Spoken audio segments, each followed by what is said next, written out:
Technology. You can hold me down, but no, you can't stay. Sooner or later, I'ma get my way. You can try to block this, no, you gon' fall. They say for me to shine, I gotta get my all. You can hold me down, but no, Welcome back to another edition of YDT Dreamcatchers Podcast. YDT Dreamcatchers presents the Jason Smith Show, where we don't chase dreams, we catch them. And who am I here with today? I'm here with somebody who I actually interviewed months and months ago. Y'all just haven't seen that one yet. And when y'all see that one, y'all really go like that one as well. But who am I here with? I'm actually here with somebody, a friend, a mutual friend, introduced us to each other. I'm here with the training legend. I'm here with the iconic, the young king, young master at training, the young master at basketball, because training basketball is more than just basketball. You're doing a lot of mental training, you're doing fitness, you're doing a lot of more stuff than people actually give basketball credits for. But who am I here with? Nate Wickstrom from Elite Performance. Nate, how are you today, man? I'm great. What an introduction, man.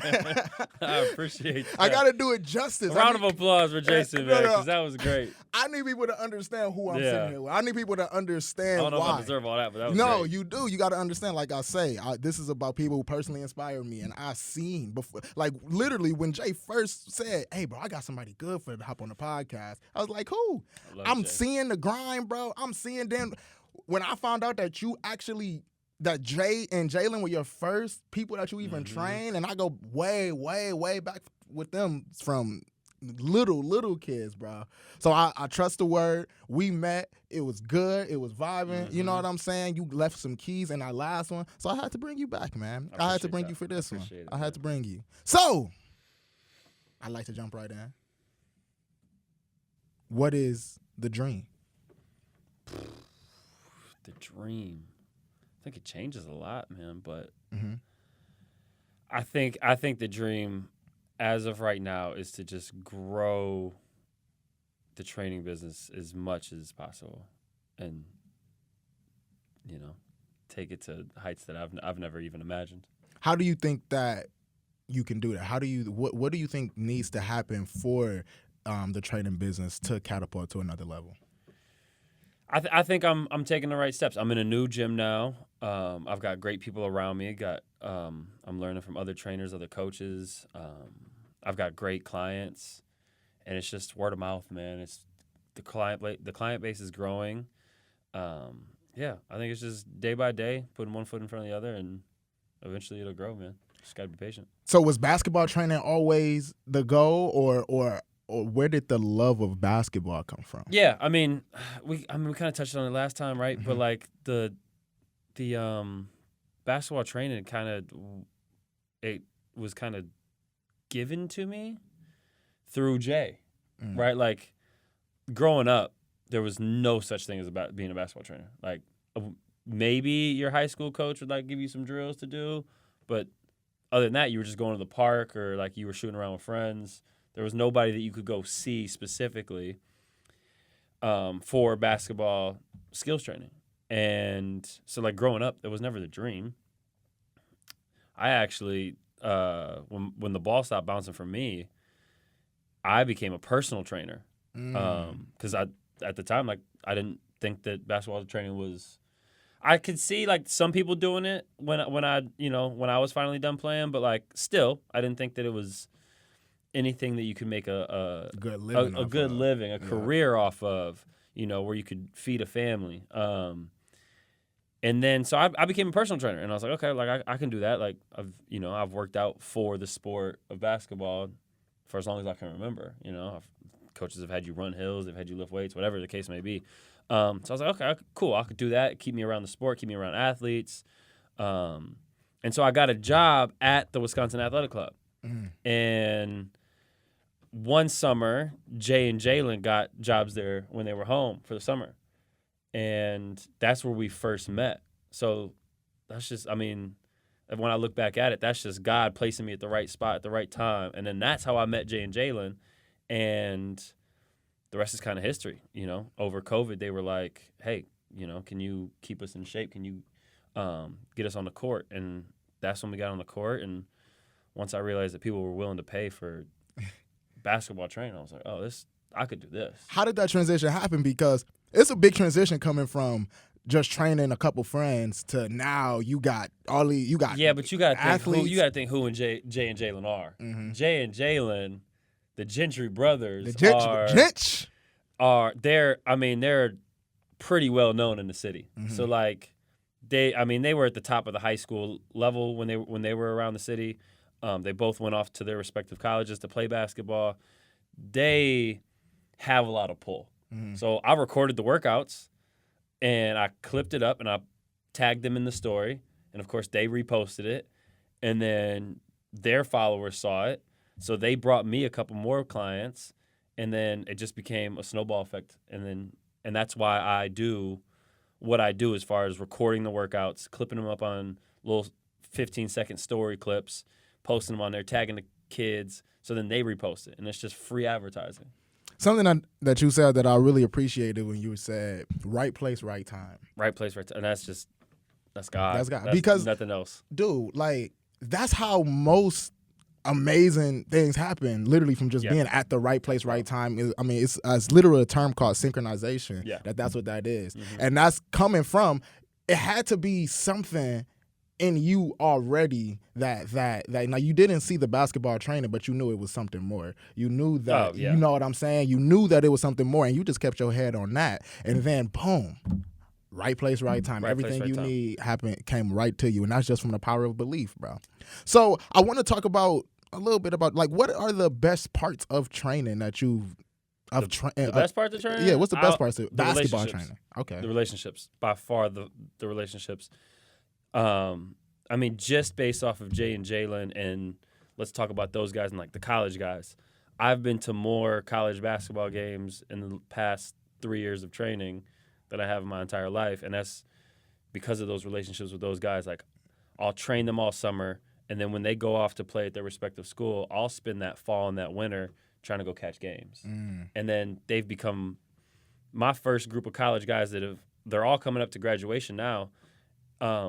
They've all become friends. So, like, Sam, Alex, Brian, Jay, Jalen, like all those guys who their college careers coming to an end now, they've all become friends. Like, every summer they come home, we train, and then I invite them to the crib. We have a little cookout. We get in the pool. Like, we're friends now. So, it goes beyond just those college guys. Like, I've become friends with parents or the meaningful relationships that you get with kids on and off the court.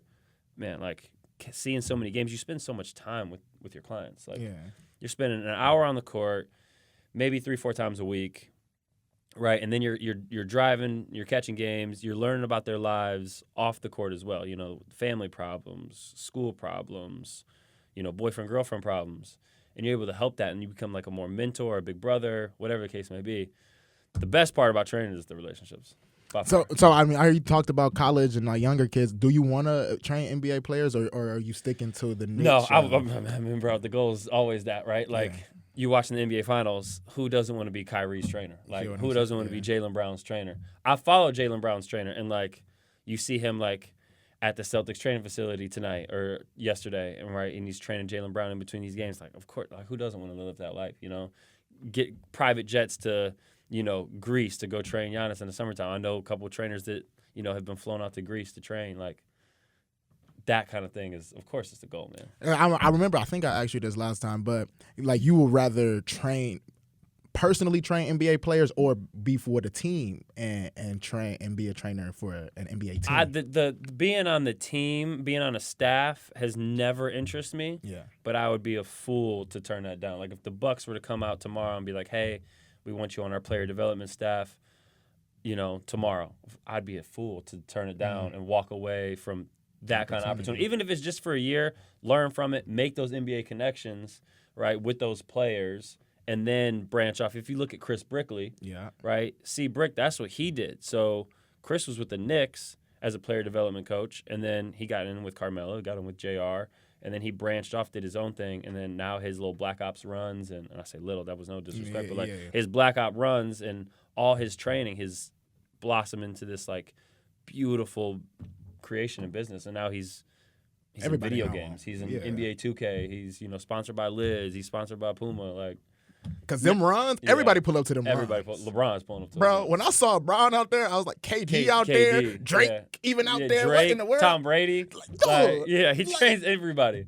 Bro, like Lil Durk's been there. A Boogie's been there. Kai Cenat's been there. Like, he trains anybody and everybody. Of course, like, he's in New York City, so it's a little different than being in Milwaukee, but he trains everybody. No, that was wild. Another person I think of who actually never worked for an NBA team, like Lethal Shooter. I always thought that an NBA team would want him to come be like a shooting development coach or something. Yeah, but you see, like, what he does speaks to those NBA players. So he works with those NBA players. Or he was here, was it last year playoff run, and he was working with Grayson Allen. He was working with Bobby Portis. So, like, if your work's good enough, like, the players will find you. They go find you, and even if you're not on a specific team. I like the route of not, like, of course being on the team is a great route because, like you said, the connections. But I like the route of having your own business. And doing it. And then you don't only train, like, there's so much gratification from, I can only imagine training those NBA players. Yeah. But there's right now, from what I've seen personally, there's so much gratification from training, little Billy, and trying to get him to make his AAU team in the 6th grade. He got cut last year. Now it's 6th grade. He put in all the work. He's making the team this year. Or getting a freshman to make the varsity team, or getting a high school kid to sign that scholarship to go play for another 4 years in college, or getting that college player to go overseas. So there's so much beauty in seeing that progression. And I've only been in the game 3 years, so I haven't seen anybody cross all those boundaries yet. Mm-hmm. But I can only imagine, when you get to see somebody from, what it is, 3rd, 4th grade, and you get to watch them kind of play all the way through a high school or a college career, God willing, a professional career. See, in my introduction, when I said being a basketball trainer is much more than just training basketball. So much more. You see what I'm saying? Yeah. Like, what you just explained to me, dude, you getting gratification and you are getting fulfillment from watching these players young progress over time, seeing the advancement and development of them players. Yeah. That's what give you the joy more so than the money, more so than all of that. Like, you are seeing these, and that's how I look at, like, even a teacher. That's why I think being a teacher is even a calling. Being a teacher, it is definitely a calling. It has to be a calling. As somebody who has friends that are teachers, what they describe to me on a day-to-day basis, I don't know how they do it. Bro, I was at 7. And they don't get paid a lot. No. And I believe that teachers and, like, doctors, I believe those people are so, like, why are teachers not getting paid as much as doctors? Yeah, the teachers should get paid. You get what I'm saying? But no, I was a teaching assistant in 7th grade at my old middle school, Brown Deer. So you know. Yeah. And you were just the assistant. So I was just an assistant. Yeah. And I'm like, oh my goodness. Like, you have to really want to think about how, like, I don't know about you. Think about how I was bad I was as a kid. I was a terrible kid. Talk too much. I don't like to think that I was as bad as the kids these days, but, like, I caused some havoc. So I know I wasn't easy to deal with all the time. And to think the parents got to deal with, 20 kids in the classroom.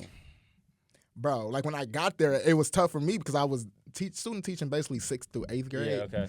And that's when I got to Brown Deer. So I went back. I'm like, bro, I can't even really be that mad because I know I was acting just like this. Because when you're a kid, you not understanding. Like, these are just humans. They got life problems that they dealing with. Like, you're not thinking about that. And bro, I trained 6th graders, right? So, like, I train everybody. But there were some 6th graders the other day asking me if I vape. And I was like, no. No. First of all, it's gross.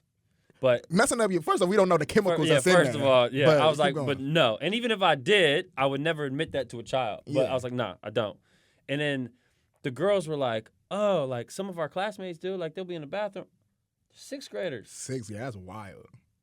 That's wild because it's a different age now. It's a different world now. Like, these kids now, they have to deal with vaping in the. Yeah. When I was growing up, there was even no such thing. Like, vaping didn't come out till I hit college. Yeah. Like, there wasn't even no such thing as a vape. Well, I don't know. I couldn't be a teacher. I know that we weren't dealing with it. But yeah, that's what I'm saying. That's too much. So what are the worst parts? I don't want to say worst because worst sounds bad. Okay. But what are the No, most no, no, difficult, the toughest parts? Most difficult parts, because I'm still very new. Mm-hmm. I've only been in the training business for coming up on 4 years. So I started in 2020 in June. June 2020 is when I started. So it's been about 4 years now. Starting off, the hardest part is finding a consistent client base and a consistent client base that's willing to pay. Because I don't know, for some reason, kids think they don't have to pay for training, even though your favorite NBA player is paying for training. You don't think Tyler Hero is not paying for training. Yeah. You don't think LeBron James is not paying his trainers. Their trainers aren't doing it for free. Yeah. But kids think that they should be able to train for free. So finding a consistent client base is the hardest. I would say finding a consistent client base that wants to pay, and then finding consistent gym access.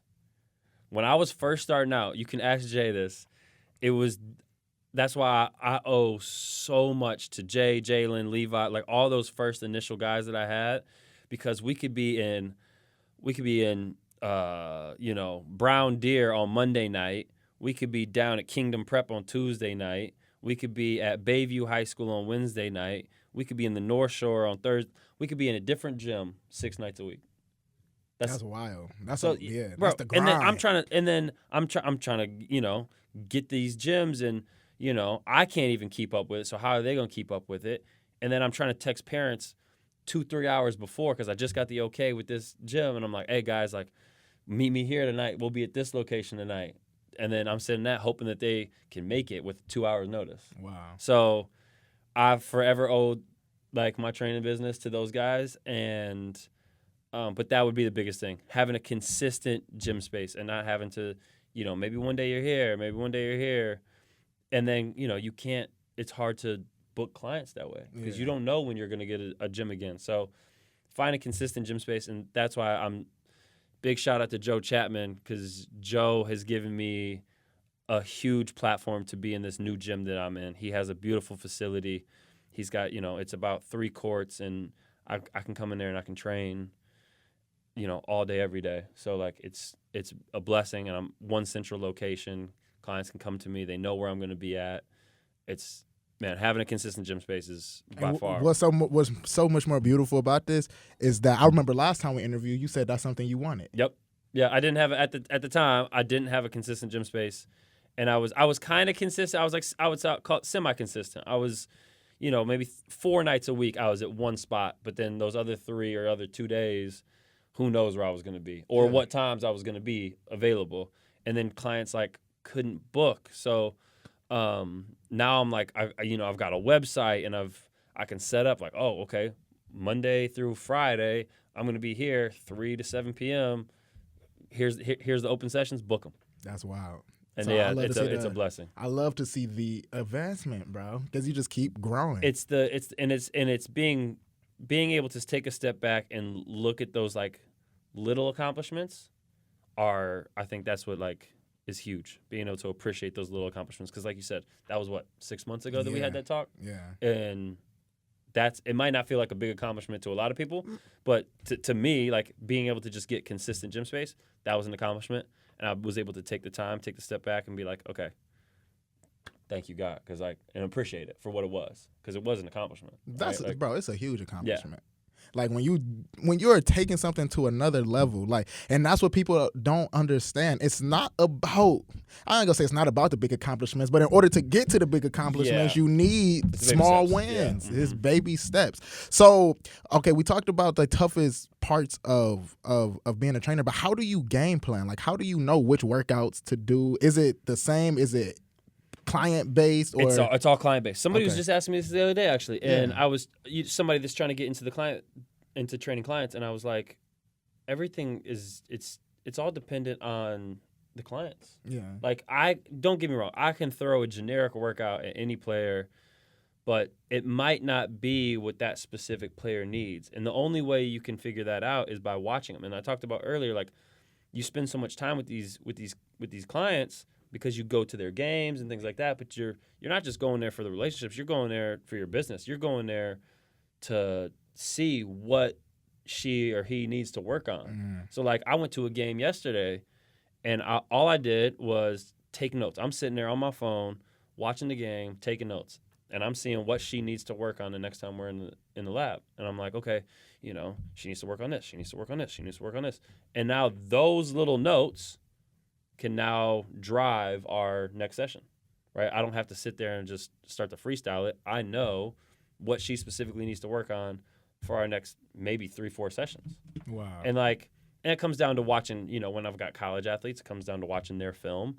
But a cheat code, and this for any aspiring trainer out here, this is the easiest way to do it. Every time that a college athlete steps into your gym, ask them for their coach's number, text that coach, and ask them, say, hey, this is Nate Wickstrom with Elite Performance. I'm a basketball skills trainer in Milwaukee, Wisconsin. This is a free game, by the way. I'm a basketball skills trainer in Milwaukee, Wisconsin. I've got whoever. I've got Jason Smith with me this summer working on his game. What are some things that he needs to work on before he gets back to you guys next season? And then the coaches appreciate it so much. It doesn't matter what level, D1, D2, D3, JUCO, NAIA. All of the coaches have hit me back with so much appreciation because their kid could just be – they have no idea if their kids are actually putting in the work or not.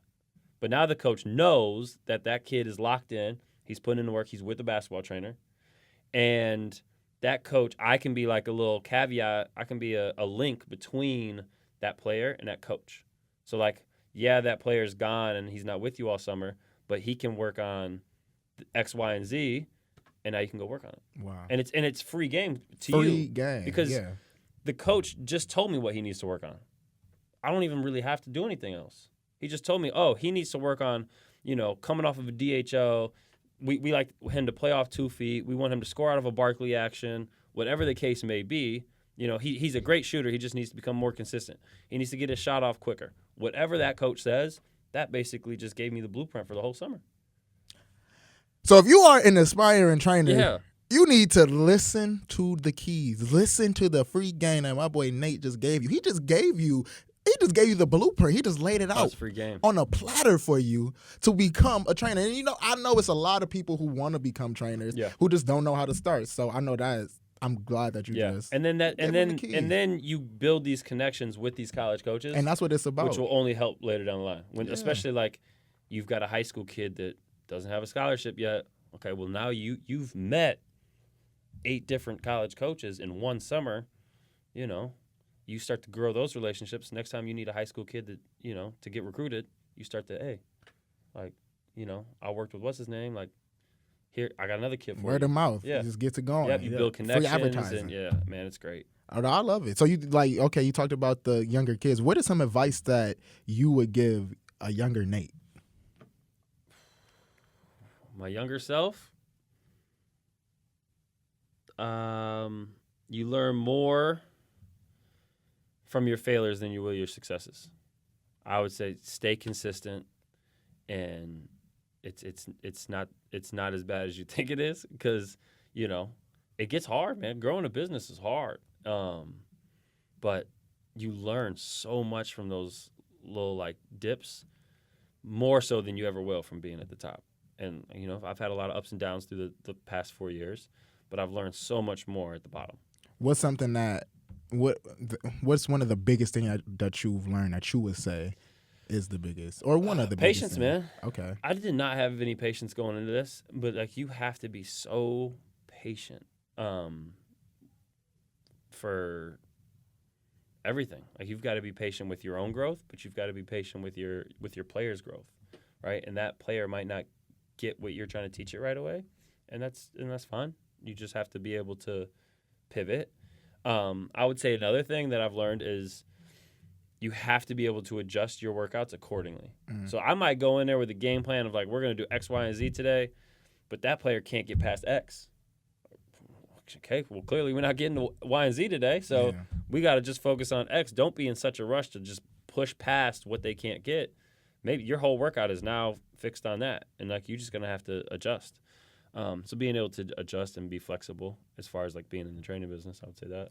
So I know it got to be a little mentally taxing being a trainer because, I mean, you're dealing with all types of different people, different personalities, different age ranges. Different people need different skills that they're trying to develop. So how do you practice self-care throughout all of this? Well, I mean, I think it comes down to as simple as just taking a day off. I used to work 7 days a week. I used to never be able to tell a client no. But once I learned how to say no, I can say no all the time now. It's the easiest thing to do is say no now. And clients know that I will never train on a Sunday. So giving yourself that one day of rest to really just take a step back. But you can also, I mean, self-care comes down to just like, I don't know. I don't know. I used to get a lot more stressed about things than I would, but now my relationship with God is a lot stronger. My relationship with my players are a lot stronger. So I can sit there and have that conversation with them. Like, look, God comes first, my family, and then you guys come third. So like, you're not going to like come above those two things. So I'm gonna put you third, and my clients know that. My clients know that I'm not going to put them above myself, because I used to. Yeah. But now I can have that conversation with my clients and be like, hey, like, we're not getting up at 4 a.m. anymore. I'm not seeing you at midnight anymore. Yeah. I'm not seeing you on Sundays. I need my time. But at the same time, I got to take a step back and look at my job. It's the easiest, bro. It's one of the easiest jobs in the world. Yeah. Well, I train basketball players. Like, I get to be around basketball all day, every day. It can't be that bad. It's easy because you love it. Yeah, when I look at it like that in the grand scheme of things, like, I get to teach players how to play a child's game. It's something that I love to do. It's something that a whole lot of people love to do, and they would love to, like, just be on the basketball court playing basketball with their friends all day. And that's basically what I do. I just play basketball with my friends. Perspective. So when I put it into that perspective, I think that becomes a lot of like that self-care. I think that what you just did what you just said was a huge key that I think most people need to listen to and adapt and add that to their arsenal, because perspective is everything, bro. It's everything. How you look at certain things is everything. So it's like, bro, you're looking at your situation, bro. I'm around basketball all day. Basketball. I'm playing. I'm getting paid to play basketball and to help other people get better at basketball. And that's the thing. It doesn't matter what level either, because like it could be little kindergarten or first graders, and we're just goofing around playing tag while we're dribbling the basketball. So we're dribbling the basketball and we're just playing tag. The other day I had some third graders in, and I had them partner up, and I set up 3 cones in a triangle around in front of both of them, right there in front of their partner groups, and they just had to run around the cones and try to tag each other while dribbling the ball. And I know they. And one of them didn't have a partner, so I did it. That's great. And it was like I got to do a whole hour of just like little games like that. Or if I go run a camp, like, man, it's just so easy. That's what. So I heard you talk about God. What strengthened your relationship with God? Like, have you always had it, or? I mean, I grew up in the church. Okay. But you don't, you go into church, but like you don't really. When you become an adult, it's on you to find your own relationship with God. Like, my mom made us go to church all the time. But am I in there really paying attention? Probably not. Yeah. So it wasn't until my adult life where I had to find my own relationship with God. And I can thank that to Aaron Akers, Justin Carter, who actually baptized me. But it wasn't until I hit my lowest point when I was suicidal that I, found God. And that's when I realized how much I actually needed God in my life. So I would say that point in my life, that suicidal point, was when I really developed a relationship with God. But ever since then, it's been keeping people around me, like Aaron Akers or Justin Carter, to help me nourish and grow that relationship. But yeah. And something I'm glad that you vulnerable with that, because bro, it's so many people who feel like that. The amount of mental health jokes I make is ridiculous. No, I feel joke about it all the time. It is what it is. Yeah, because it's just like, dog, that a pivotal moment like that. Because I actually answered a question that I was going to ask, and I was going to ask, what pivotal moment in your life changed everything for you? And would you pick that? You know what? I guess so. I mean, that was about. Damn, I'm terrible with time. 2-3 years ago, I was already doing the basketball training stuff. Mm-hmm. So I want to say maybe it was 3 years ago. I was just burnt out, and I was, those, you're not making a lot of money in those first few years, and I think any business owner can attest to that. Your first few years, you don't really touch a dime, and everything that you do touch goes right back into the business. So, I was burnt out, but pivotal moment, man. There's been so many pivotal moments in my life. That would be one of them. Right, but like it's all about those little moments. I've had a lot of pivotal moments in my life. But yeah, you could say that was one of them. I feel it. Yeah, I love it, though, and I'm glad that you out here making. The main thing that I get from all of this is inspiration, because it's like, bro, you've had a story, you've had a journey, and yet the most fulfilling aspects of what you do is watching others progress, bro. Oh man, you feel what I'm saying? Yeah, seeing, like I said earlier, seeing somebody like make a team, or even it doesn't even have to be that deep. It could just be something like a little smaller, and like make a different read in a game. Yeah, or make the right read, I should say, in a game that they've been working on. I've got a girl who she's in 5th grade, going into 6th grade, and she's. She only started playing in 2nd grade, but ever since then, she's taller. She's only been told that she can play center. And so she's never had to work on her ball handling once. And the other day, in a game, she was the ball handler. She came off a screen, bounced it, re-screened it, and then snaked it on the help side, and then finished at the rim. And when I saw that, I wasn't at the game, but I saw the clip. I'm like, nah, this is crazy. Like, she's been working on starting to handle the ball and move out of that quote-unquote center role. Like, first of all, you're too young to be told that you're only going to play center the rest of your life, because you could stop growing tomorrow and you might be the shortest kid when you get to high school. She's only in 5th grade. Wow. So you have to be able to know and play any position. And the fact that she's stuck with it for the past few years, and the other day in a game, it just all clicked. And I'm talking about ball handler, came off the screen, didn't like what she saw, asked for a re-screen, came back off of it. They jumped it. She snaked it, got to the I'm like, who are you? That's crazy. Yeah, but seeing something like that, bro, so much fulfillment. Something that you talk about height, I always looked at it like, bro, how are all these NBA players so tall, bro? It's like, are you born to go to the NBA? Born to go to the league. Because it's born. Like, bro, what is Giannis gonna be doing if he wasn't in the NBA? Like, these dudes, they grow. And then especially like the cases like Anthony Davis, where you 6 foot in high school or whatever, and then you just shoot up to 6'9" or 6'10". Or even somebody like who was it? LaMelo Ball, another example. CJ McConnell.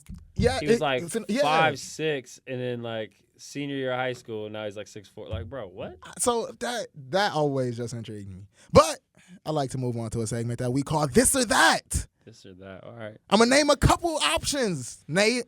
Okay. But I'm not going to give you no elaboration. Okay. I got to elaborate. You have to pick and elaborate. Okay. First one. Mm-hmm. Master one skill or be proficient in many. This is life as well as basketball. This is hard. I know. I hit him with the hard ones.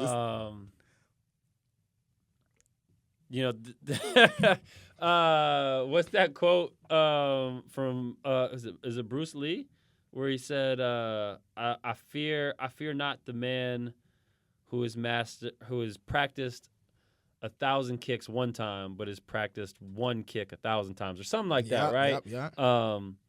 You don't have a lot of time in life to master anything, so whatever you're gonna choose, you got to make sure it's the right thing. But I would say master one thing. Yeah, I would say master one thing. I agree. I completely agree. Because I used to be on the other side. I used to say, why wouldn't I want to do everything? Yeah. Why wouldn't I want to master, if you're talking about basketball terms, why wouldn't I want to master shooting, passing, and all of that? But that's not really what it's saying. It's not, like, you could still, you know what I'm saying, know how. Steph Curry is a perfect example. He mastered shooting. He can still handle. He can still do. I think that his handles don't get enough credit. They don't, because he's one of the greatest of all time when it comes to He's a great ball handler. Like, I mean, him him. Obviously, we got Kyrie. Obviously, we got Jay Will. But you're we right. got a few people. Mastered shooting. Even if because I would look at a person like LeBron, but then I listen to what LeBron say, and he say, "Bro, I mastered playmaking, and then everything else came around Everything else that." falls in, Michael Jordan mastered scoring, and then everything else came around Yeah. that. So it's about mastering that one thing, getting that down to the T, and then, bro, everything else go come to be. Everything go come. Yeah, okay, I would agree with that. You know what I'm saying? So I agree with you. Second one. Is it more important to be loved or to love? To be loved Or to love. or to love. So, I'm thinking this through. If I were to love somebody, Mm-hmm. but they never loved me, Mm-hmm. let's say it's a relationship. Right. I love Shorty. Yeah, Shorty don't love me. exactly. I don't feel good. I've All been there. It don't feel good. What about the other one? What about that? They love you, They love me. but you don't love them. It's a tough one. This is a hard one. I know. Okay. The shallow answer is be loved. Mm-hmm. And I kind of want to rock with that. Yeah. But I think that's selfish. So I'm going to say, based off of what I do, I would rather love. Like, if I can put all my love into, like, all my clients, Yeah. even if the love is never reciprocated, I know that at the end of the day I've done. That's a deep answer. I don't like that. But Yeah, fuck no, it. that's the truth though, because like what you just said was, bro, you can't control the way other people feel about that. You can't control the energy that other people give off. Yeah. What you can control. But who doesn't is like what to you be get. loved? I love a good cuddle. Who wouldn't want to be loved? No, I completely agree because, dude, that's why that's a tough one because it's hard, like man. you don't want to feel like the reject. Yeah. Like, you know what I'm saying? But okay. So I'd it's rather love. it's tough. But I would say the reason why I would say love is just because it's go come back around. It might not come back around in the way that you want it to come back around, but once you put that love into the ether, you just put that love into the air. Yeah. What you reap what you sow. God's gonna. You know what I'm saying? So okay. so no, I feel that. Last one. Last one. I like this one. Okay. Dominant offense or dominant defense? Offense. Explain. You ever been watching a game of basketball or play basketball yourself, and somebody's just playing crazy defense, like the best defense you ever seen. An offensive player still makes it, and what you say is, great defense, better offense. Great defense, better offense.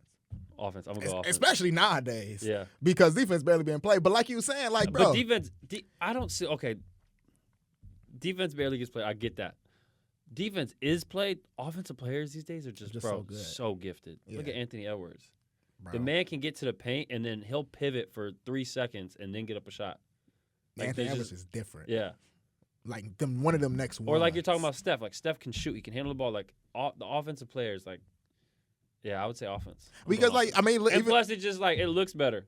it's more fun to watch. Yeah, it's you know a what I'm lot saying? more fun to watch. It's more beautiful to watch. Even if you look in If the it's finals. 10 Patrick Beverleys on the floor, Come on, where are you really going? What are you really like doing? I love Pat, but Yeah, like, shout out Pat, you know but what I I'm mean, saying? it can't Like, be 10 of them. Like, yeah. we need one And Pat. Pat can't get a bucket, so but you know what I'm saying? Bro. Like, I'd rather watch 10 Stephs just hooping.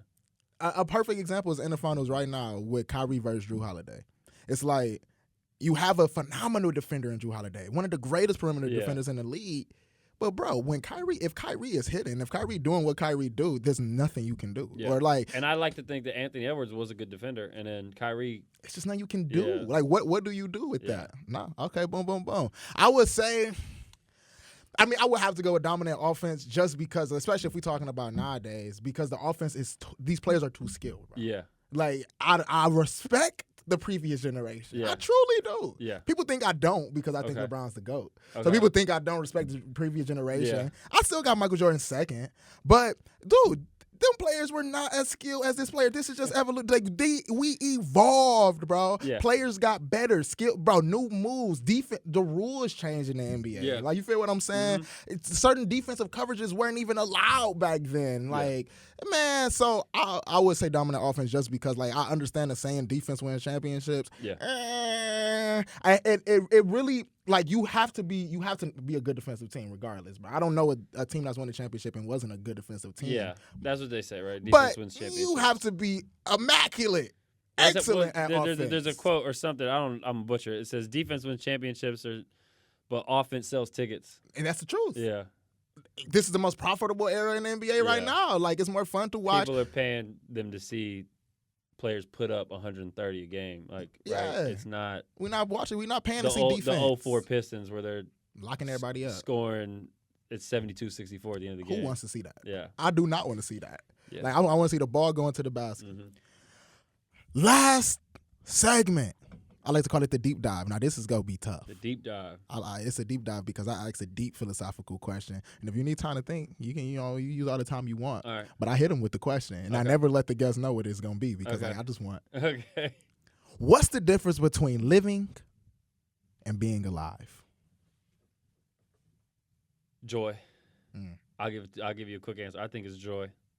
Like, being alive, I could be clocking into work at my 9 to 5, and I'm depressed all day. I hate what I'm doing. I'm barely making ends meet.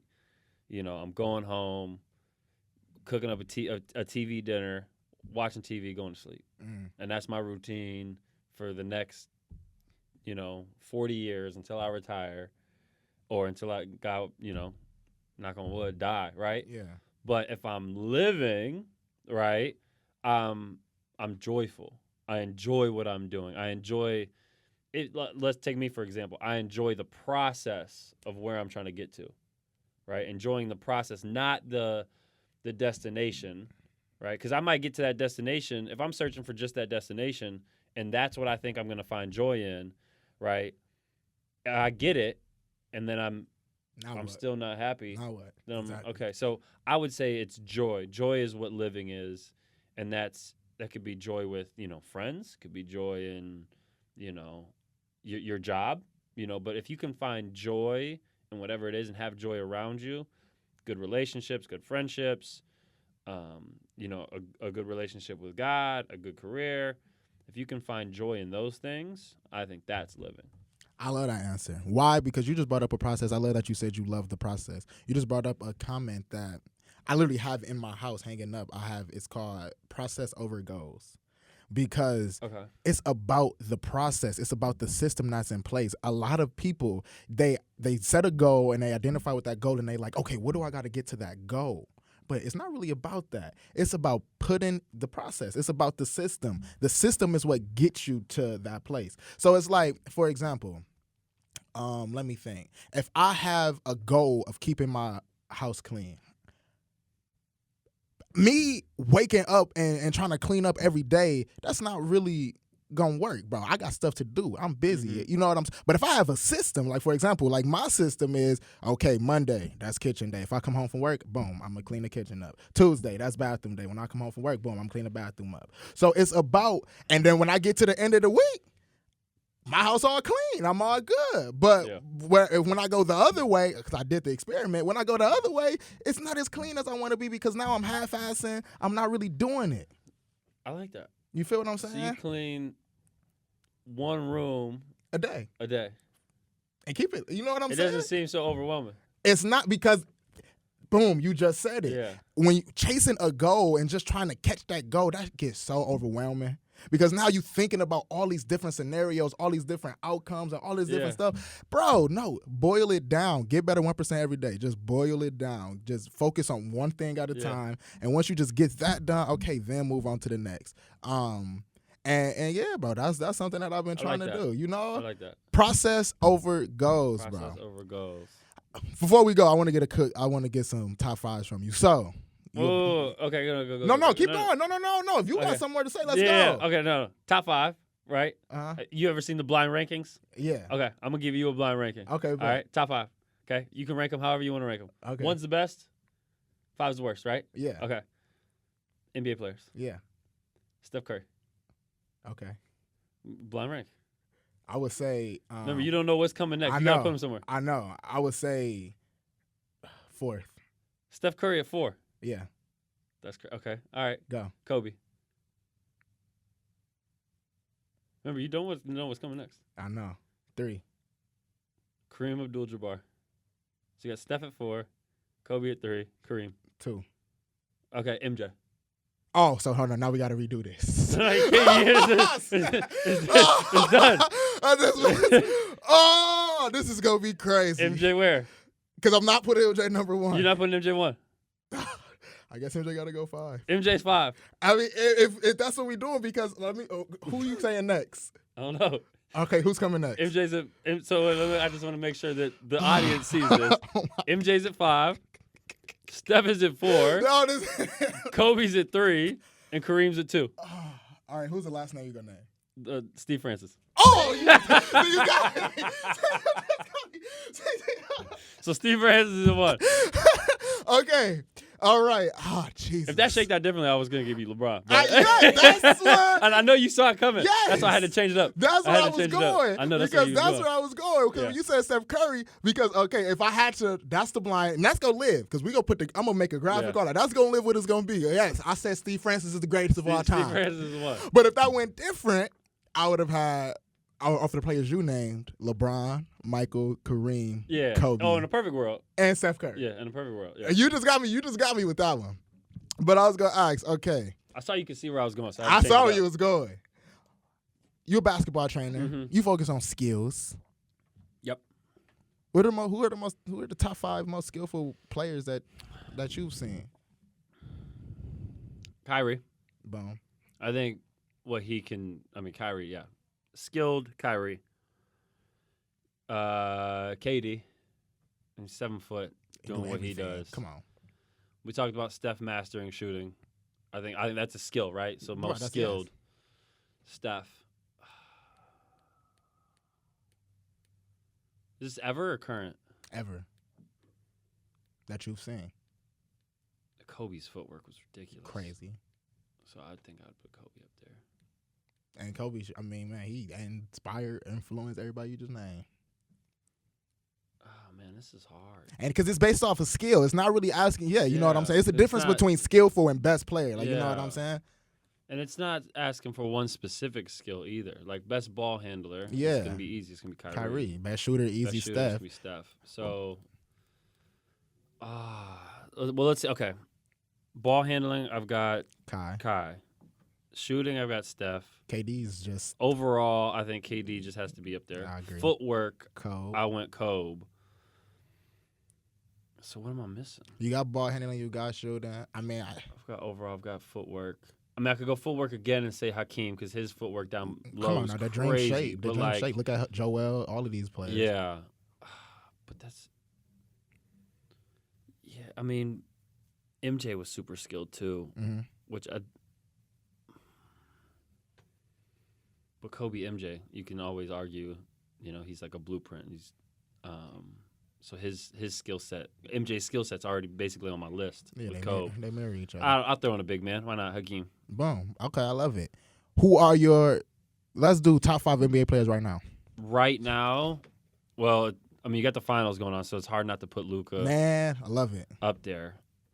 Anthony Edwards. Boom. This is no order. Yeah, no order. It's too tough. Luka and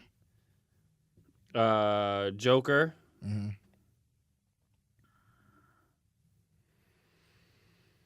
I'm trying to think just based off these playoffs. I just want to base it off these playoffs. Yeah. Luka and Joker. I got 2 more. I mean, what LeBron's doing at 40 is ridiculous. I agree. So I want to put him up there, but this younger generation, I was also just. It's the new era now, man. It's sad to say it.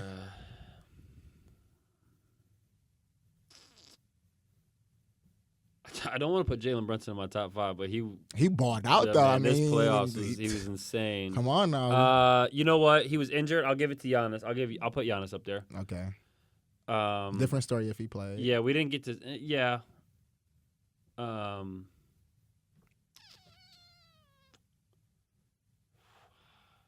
Jeez, help me out here. So you got Luka and I can let you know the best players in the play. Giannis, We still got Jason Tatum. We and still JB. got We still got JB who up in there. It's hard not to after what he did in Game 1. You say Joker. I mean, we got Joel Embiid. Well, he didn't really do much. Yeah, Joel could be up there, but he don't get past the second round. Top 5 right now. KD. I was just about to say you still got KD. I didn't put Kyrie up there either. You still could put Kyrie up in there. Kyrie not being on the top 75. It blow my mind. Still insane to me. Steph is still very there's still that fifth spot is like a tie between so many right now. Luka, Ant, Joker. Who did I put for? KD. Didn't you put KD? I don't think or Jalen Brunson? No, or are you gonna put him or are you not gonna put him? I got 2 spots you left. gave him honorable mention. I got 2 spots left. I'm trying to think from the East. Oh, I put Giannis. Oh yeah, Sorry, you put Giannis. Yeah, so 1 spot. 5. Wow, that's 3 West Coast and 1 East Coast. I guess it doesn't matter. The West is tough. Fuck it, go Steph. All right. Now this might be easier. It might be harder. The last one, ever top 5 NBA players ever. No order again. Jeez. I don't get crucified on the internet. Jordan. Bron. Kobe. Top 5 ever. Shit. What do you think about Steph in the top 5 ever?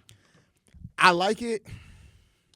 I can understand it. He's got, what, 4 rings? He got 4 rings. But what I would ask He's is... the greatest shooter ever. What about Magic Johnson? How many rings does MJ got? MJ got... Magic got 5. Magic has 5 rings. 3 regular season MVPs, 3 finals MVPs. But the problem with that is they are completely different players. So it's they're completely different. You know what I'm saying? But like if we're just going based off because off a resume, MJ fans like to look at rings, and then everybody's got to look at the resume overall. So yeah, 4 rings. He's been the Finals MVP once. He got 2 unanimous MVP, 2 MVPs, yeah, 73-9. Only unanimous. You know. He's the greatest shooter ever. By far, there's no even debate. Okay, maybe he doesn't make top 5, but like. When his career's all set, I mean, I guess he probably won't win any more rings. If he wins some more rings, he'll end up surpassing Magic. But I don't even know if Magic's in my top 5. Is that crazy to say? I mean, I don't know if that's crazy, but he's MJ, LeBron, Kobe, Kareem. Yeah, Kareem is in there. So you stuck at that 5th spot again. It's just so hard. It's so many. Over and yeah. People just want to get mad at you for leaving somebody off. Because this isn't personal favorites. No, this is just objectively who's the. Probably put AI I remember last time AI. Top 5 ever. LeBron, MJ, Kobe, Kareem, and that's in no order. Shaq. Oh. There we go. 4 championships, 3 finals MVPs. 3. Got a regular season MVP, most dominant center ever. Yeah. But then, I mean, you could go the Bill Russell route. 11 you could go rings. Tim Duncan. 5 rings, 3 MVP, 3 finals MVPs. It's tough. It's so many great players, bro. Who would your top 5 be? LeBron. Okay. Mike. Okay. Kareem.